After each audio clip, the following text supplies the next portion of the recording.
from the people. That was always one of their aims, as it's one of the aims in America today actually, but it's not working very well. Okay, let's move 2000 to 2010.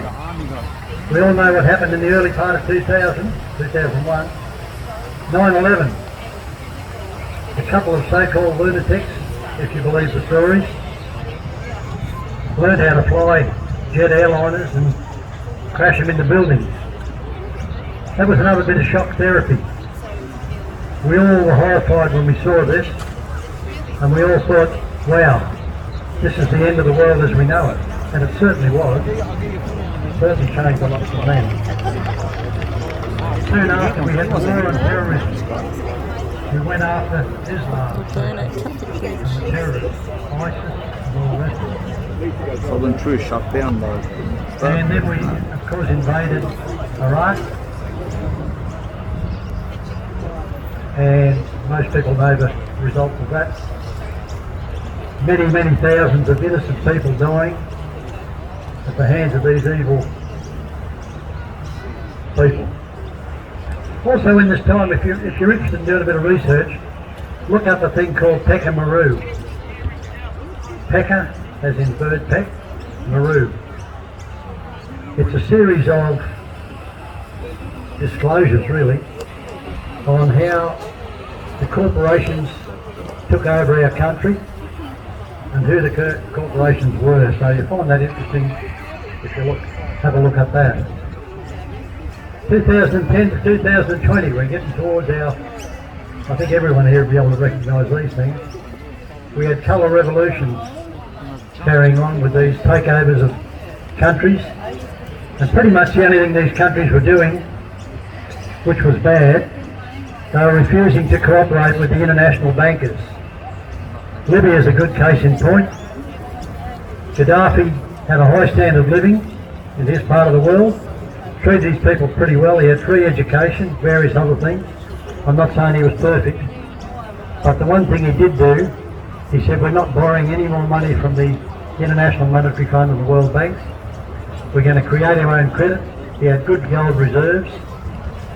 And of course the wrath of God came down on top of him as soon as he did these things. And the poor beggar was murdered. But these are the sort of things that have been going on. Another thing that happened this time, under our constitution there were certain water rights that should have applied to farmers, but they've been subverted as well. That's another story in itself. The current one that's very much interest to everybody, I'm sure, is the digital titles, the digitisation of your land and home titles. I don't know if everyone's up to speed on that, but there's moves afoot now to digitise everyone's titles. You can't get hard copies of your titles anymore. It's all been taken away, and the whole idea of that, of course, is down the track, as Klaus Schwab from the World Economic Forum has told us, by 2030 you will own nothing, but you will be happy. The reason you'll be happy is because you'll be doped out of your brain with all sorts of drugs, needles and what have you, if there's any of us left. There's a good man by the name of Len Harris. The Silent Majority is the name of his little movement. He's actually running a court case to fight this digitisation of land and home titles. And if you don't know about it, make sure you learn about it, because it's very, very important for the future.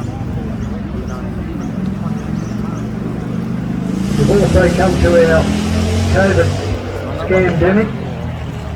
I don't have to tell any of you people that the whole thing was a charade. I'm not saying no people died, but most of the people who died from improper medical treatment, which was recommended by the World Health Organisation. Remdesivir and all of these various things kill more people than the virus ever looked like killing. Remember guys, get your medical information from your doctor. Okay, we are now looking at digital identity. We can see that on the horizon. Cashless society. We must have electric cars, because if we all have electric cars, it will be very easy to control, because they can throw a switch and stop the lot of us in their tracks, or stop individual people who aren't playing the game. That's the whole story behind electric cars, or the main story behind it.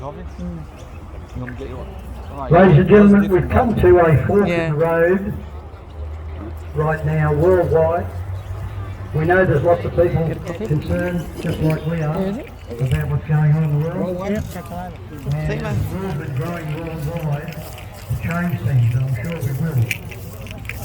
At the moment, we've got a choice. We can take the left-hand fork of the road, run with Klaus Schwab.